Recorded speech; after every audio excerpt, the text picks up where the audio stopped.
Chapter 1, Emergency. Gail, you must have a rest. Go and have a coffee. Gail looked round. Dr. Kennedy was standing behind her. She looked down at the man in the bed. He's okay, said Dr. Kennedy. I'm here now.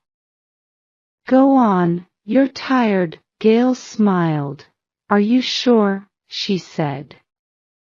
You've been here for 5 hours. You can't work all night. Come back in 20 minutes, but it's Saturday night. We're always very busy on Saturdays. Go on, said the doctor. Gail looked at him. He was tired, too. Saturday was always busy in the casualty department. There were road accidents, fights, and all the other emergencies. All right, she said. I'm going. She walked to the coffee machine and bought a cup of coffee. Then she went to the small office for nurses and sat down. The coffee wasn't very good. She didn't like coffee from machines. Gail took a newspaper from the desk and opened it. She looked at 1 or 2 stories. They weren't very interesting. Then she stopped. There was a big picture of Alex Hale on the page. She liked his new record. What was it? Ah, yes, Midnight Party. She read the story. Gail looked at her watch. The concert finished at midnight. It was 12:30 now. It was Sunday morning. Gail looked at the next page. Suddenly she heard the bell. There was an emergency. She hurried back into the casualty department. Dr. Kennedy was running towards the door. An ambulance is arriving. There's been a car crash, he shouted. Come on. Gail ran after him. 2 ambulance men were coming through the door with a stretcher. She looked down. There was a man on the stretcher. She couldn't see his face. There was a lot of blood. Hurry. He's broken his back, I think. And he's cut his face. He needs more blood, shouted one of the ambulance men. Bring some blood, quickly. They carried the stretcher towards the lift. Dr. Kennedy turned to Gail. It's his back. We'll need a specialist, he said. Call Dr. Casey. Gail ran to the telephone. She called Dr. Casey. They took the man on the stretcher up to the operating theater. Gall, said Dr. Kennedy, you get some information about him. His friends are over there. Do you need me in the operating theater? She asked. No, said Dr. Kennedy. Just get the information. Chapter 2, The Man with the Cigar. Gail walked towards the door. 2 men were standing there. One was short and fat. He was smoking a cigar. The other was a very tall man. He was wearing a black coat. Excuse me, said Gail, you can't smoke in here. This is a hospital. The short man looked at her for a moment. What? He said. You can't smoke in here. I'm sorry. The man threw his cigar on the floor. He put his foot on it. Is that all right, nurse? He said. Gail looked at the cigar. Her face was red. I need some information, she said.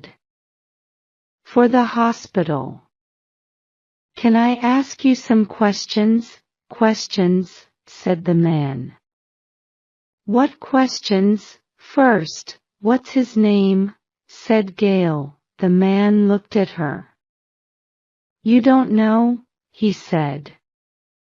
Where have you been for the last year? No, I don't know, said Gail, and I'm very busy. So, what's his name? The short man looked at the other man. She doesn't know Alex, he said. Everybody knows Alex, said the other man. Are you going to answer or not? Said Gail. The man looked at her for a moment. She didn't like his eyes. They were small and very cold. That, my darling, is Alex Hale. That's Alexhy. Thank you, said Gail. She was thinking about the story in the newspaper. Alex Hale, the singer. How old is he? The man laughed. He's 29, he said. In my newspaper he's 23, said Gail. Yeah, said the man. In the newspaper he's 23. In the hospital he's 29, his real age. Is that okay, darling? Where does he live, Alex? Here and there. I must have his address, said Gail. Put the Holiday Inn Hotel, Marble Arch, London. He was there yesterday. He was going there tonight. Gail wrote the address. And who's his next of kin? What? Said the short man. What? Said the short man. His next of kin, his wife, or his father or mother, said Gail. We need the information, because he hasn't got a wife. His mother and father are dead. Write my name down. I'm his manager. Has he got any brothers or sisters? We need the name of someone in his family. Look, darling. He hasn't got any family. Do you understand? Put my name. The short man's face was very near Gail. She could smell the cigar and she could smell drink, too. All right, she said. What's your name and address? Clarence Tucker. Tucker International Management Limited. 573 Shaftesbury Avenue, London. That's Londo. Very funny, said Gail. Are you his manager? I'm his manager, said the man. Now have you finished? One more question, said Gail. What's his religion? He laughed. Religion? Alex? Yes, said Gail. Religion. Which church does he go to? The short man turned to his friend. Has Alex ever been to church? He asked. I don't know, right? Don't know, darling. You finished now? Yes, said Gail. Thank you, Mr. Tucker. Don't worry about Mr. Hale. Dr. Casey is looking after him. She's a wonderful doctor, is she? Said the man. Well, I want the best doctor. Alex is in the middle of a £10 million concert tour. I don't want a doctor in a little hospital like this one.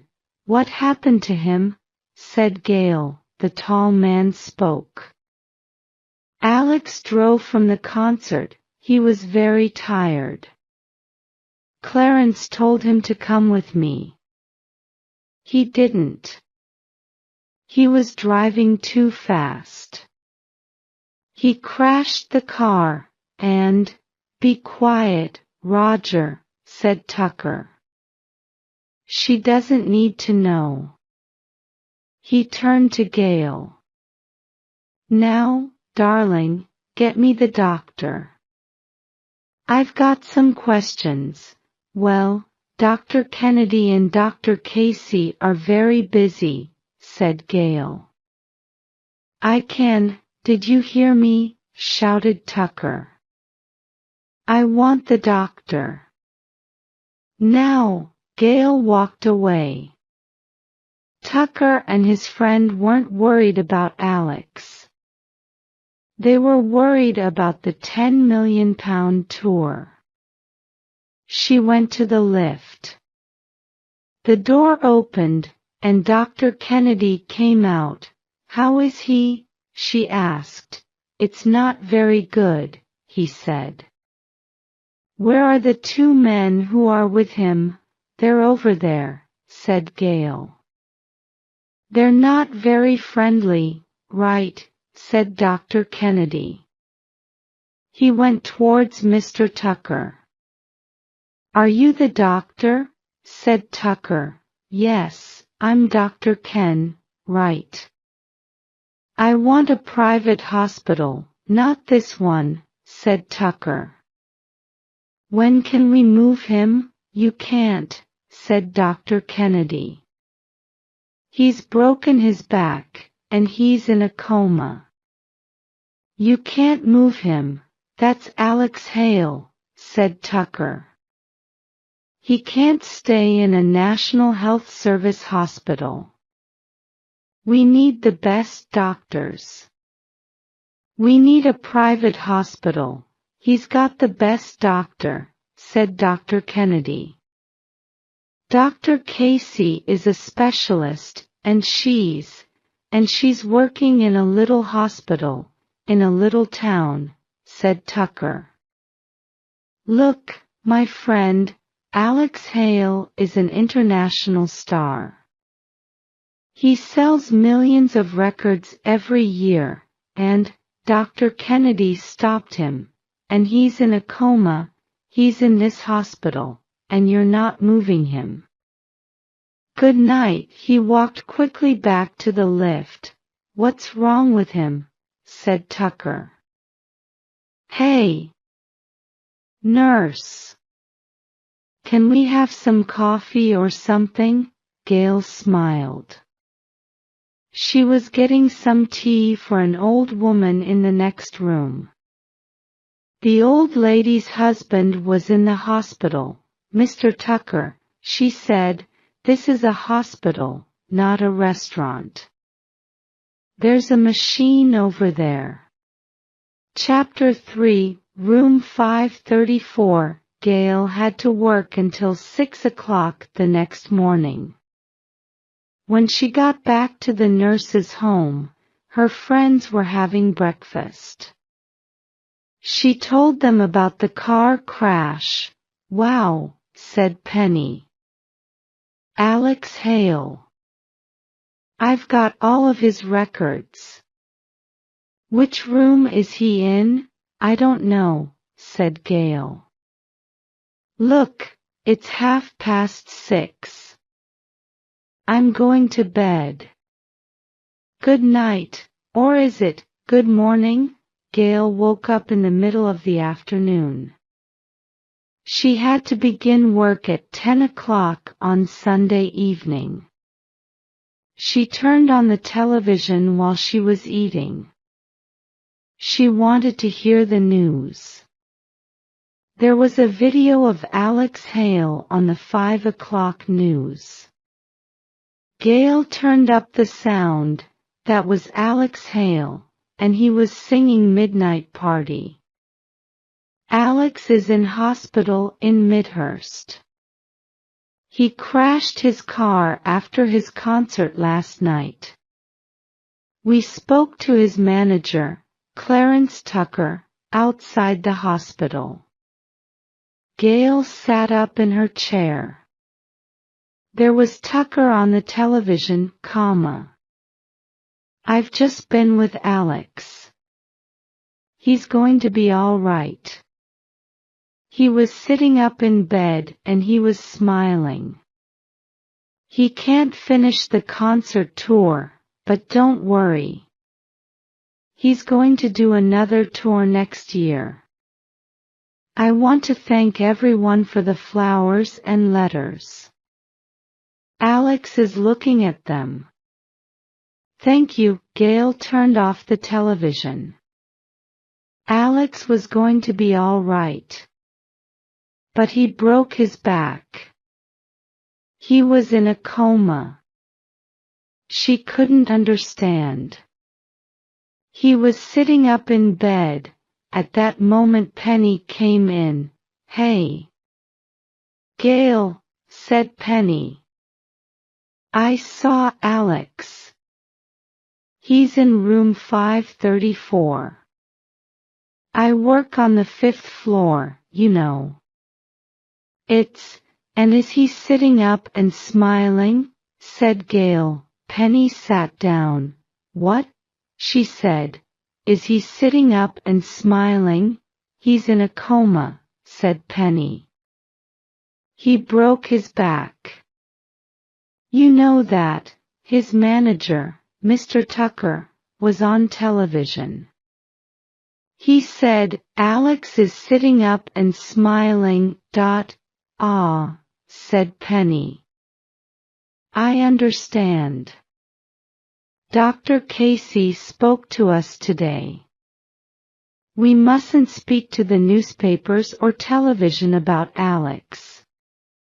Tucker spoke to the head of the hospital. You can't see Alex's face, you know. He cut it in the crash. And he can't move. It's terrible. It wasn't very busy on Sunday evening. At 11 o'clock Gail had to go to the 5th floor for Dr. Kennedy. She had to get some medicine. She got the medicine and walked back to the lift. Then she saw the tall man in the black coat. He was standing outside room 534. She stopped for a moment, then walked over to him. Hello, she said. What are you doing here? Oh, it's you. I'm waiting here. Mr. Tucker doesn't want any reporters or TV people near Alex, said the man. Said Gail. Excuse me, I'm just going to have a look at him. She thought quickly. Dr. Kennedy asked me to look at him at 11 o'clock. I'm late. The nurse on this floor looked at him 10 minutes ago, said the man. I know, said Gail. Excuse me. She opened the door and went in. She closed the door carefully behind her. There was Alex in the bed. He was in a coma. She couldn't see his face. There were a lot of bandages round it. She looked at the machines round the bed. They were all right. She opened the door and walked out. The head nurse from the 5th floor was there. Nurse, she said, can I speak to you? In my office? Gail looked at the man in the black coat. He was smiling. Yes, said Gail. They went to the head nurse's office. Sit down, said the head nurse. What were you doing in room 534? Why? Asked Gail. You don't work on this floor. Mr. Hale can't have visitors. This afternoon about 20 nurses came to this floor. They wanted to see him. This is a hospital, not a rock concert. I'm from the casualty department, said Gail. I was there last night, when they brought him in. I was worried about him. I had to come here for some medicine. Dr. Kennedy wanted it. I just looked in the room. I'm sorry, I see, said the head nurse. Well, don't do it again. Do you understand? Yes, said Gail. I am sorry. She left the office and went towards the lift. The man in the black coat smiled at her. Good evening, nurse, he said, and goodbye. I'm not going to see you on this floor again. Right. Chapter 4. A New Face. It was 2 weeks later. Gail was working in the office in the casualty department. The telephone rang. Gail picked it up. Casualty, she said. Hello, this is Dr. Casey. Could I speak to Dr. Kennedy, please? Just a minute, said Gail. She went and got Dr. Kennedy. He picked up the phone. Gail sat down again. Kennedy here. Oh, hello, Josephine. What? But they can't. They have. When? No. And where are they taking him? Why can't they tell you? That's terrible. Yes, yes. See you later. He put the phone down. He was very angry. Gail could see that. She waited. That was Dr. Casey, he said. Mr. Tucker has taken Alex Hale from the hospital, but he's in a coma, said Gail. Yes. They took him in a private ambulance. They're going to a private hospital. Dr. Casey is very angry. Gail often thought about Alex. One evening, a few months later, she was watching television in the nurse's home. It was a rock music program, and now we've got the new record from Alex Hale. It's Saturday night, and here is Alex. He's going to sing it for us. Alex had a car crash a few months ago, and he's had plastic surgery, so it's a new face for a new face. You remember, Alex was in the group New Face 2 years ago. And here he is. Alex Hale. The music started. And there was Alex. Well, his hair was the same, his clothes were the same. But it was a new face. Plastic surgery. Yes, he cut his face badly, but what about the broken back? What about the coma? Gail listened carefully. Then she stood up. That's not Alex, she said. It's not, then she thought. But where is Alex? What's happened to him?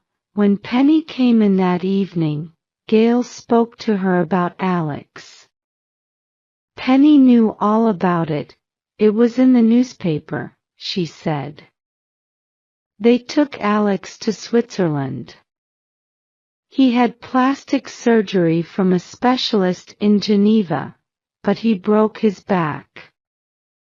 You know that, Penny. You saw him. Well, he's all right now, said Penny. I've seen him on television. He was dancing. Chapter 5. An old friend. The next Saturday Gail was shopping in Midhurst. She was looking for some new trousers. She went into a clothes shop in the high street and looked at some pairs of jeans. £55. Everything was expensive. She stopped and listened to the music in the shop. Saturday night. They were playing the record in all the other clothes shops that afternoon, too. It's going to be a big hit, maybe #1, thought Gail. Gail. Hi. I haven't seen you for years. Gail looked round. Diane, she said. How are you? Diane Partridge was an old friend. They were student nurses together, 5 years before. I'm fine, said Diane. Come and have a coffee. I want to hear all your news. They went to a cafe and got 2 coffees. Gail opened her handbag.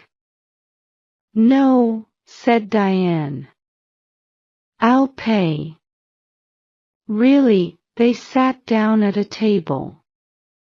Diane had 3 or 4 shopping bags. She put them under the table.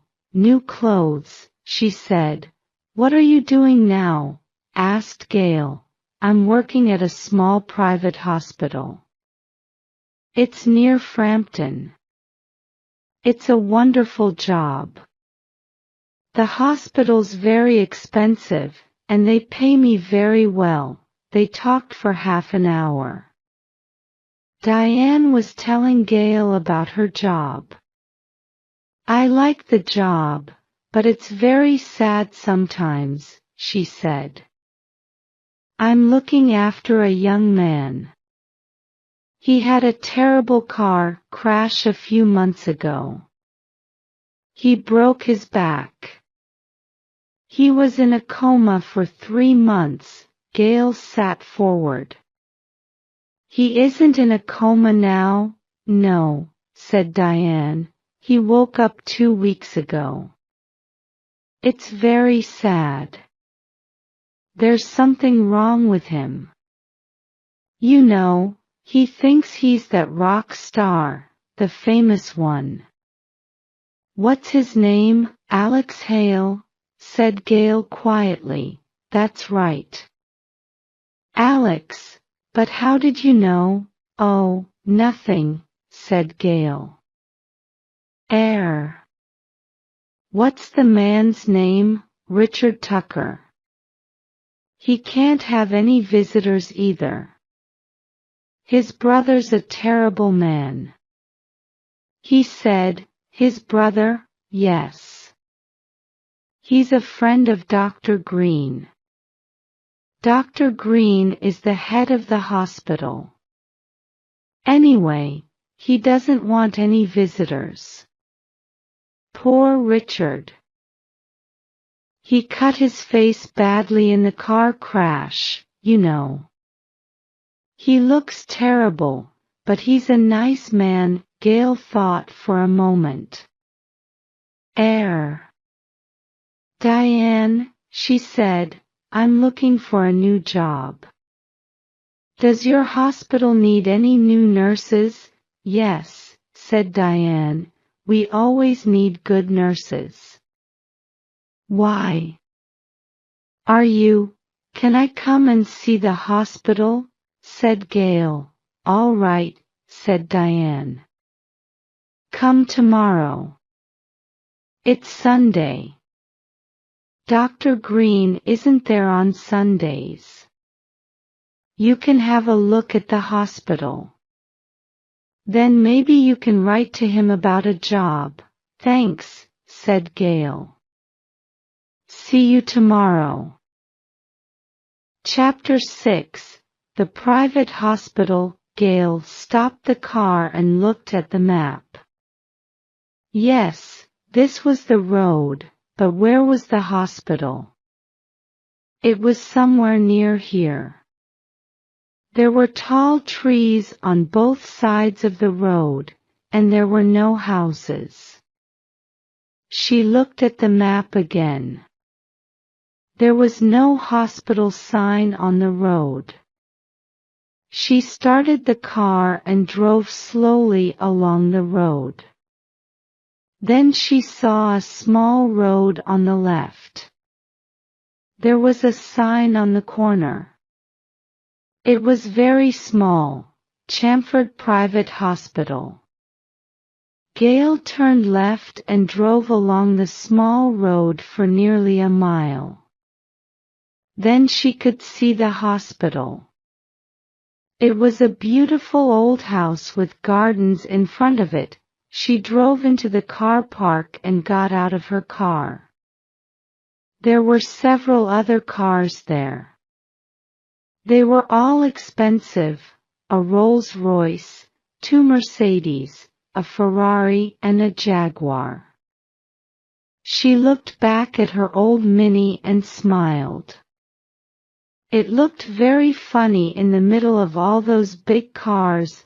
Diane was waiting for her near the door. "You're late," she said. "Yes, sorry," said Gail, "I couldn't find it."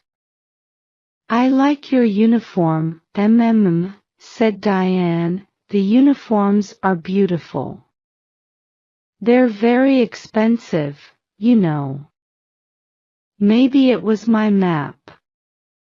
"I can't draw maps very well. I needed the map," said Gail. "It's a long way from the village." "Yes. It's very quiet here." "Very quiet.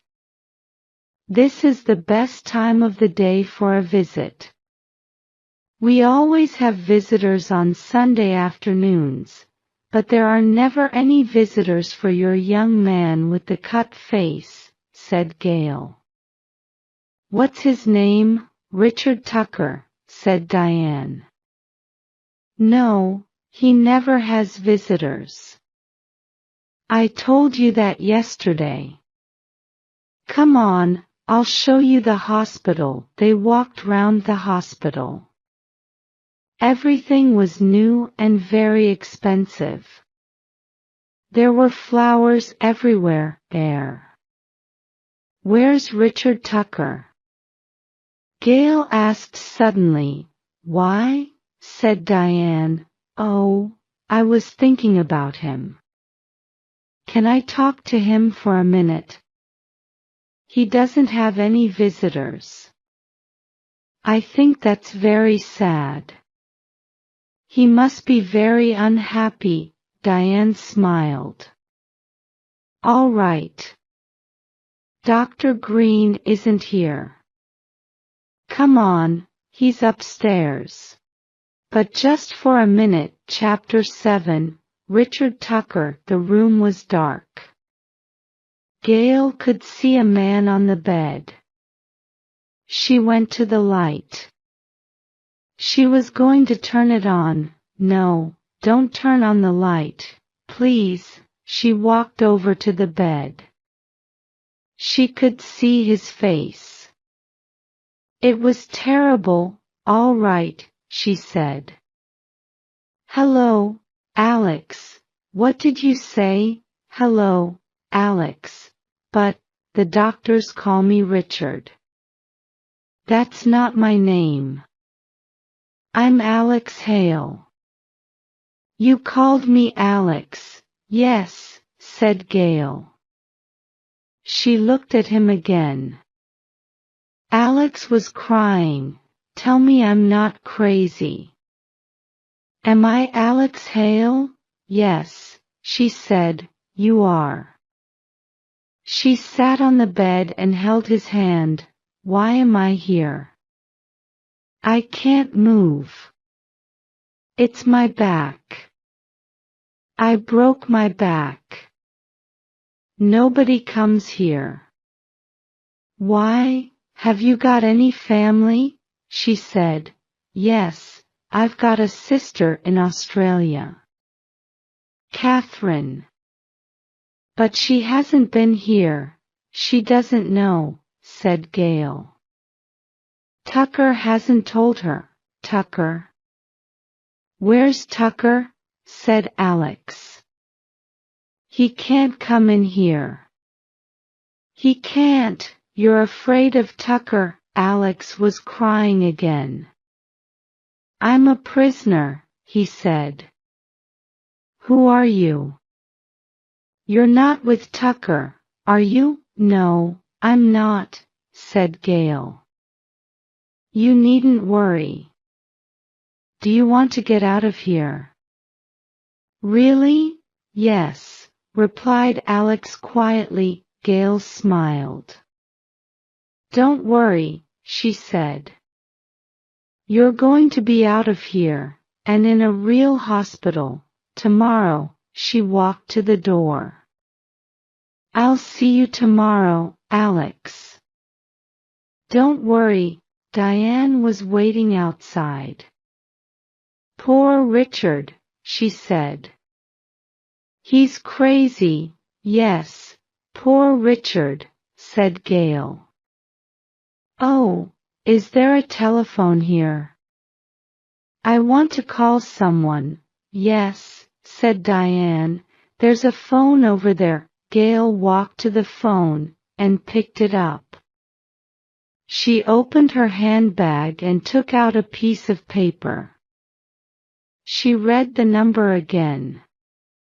Then she pushed the buttons on the phone. That's it. It was ringing. A man answered the phone. Hello.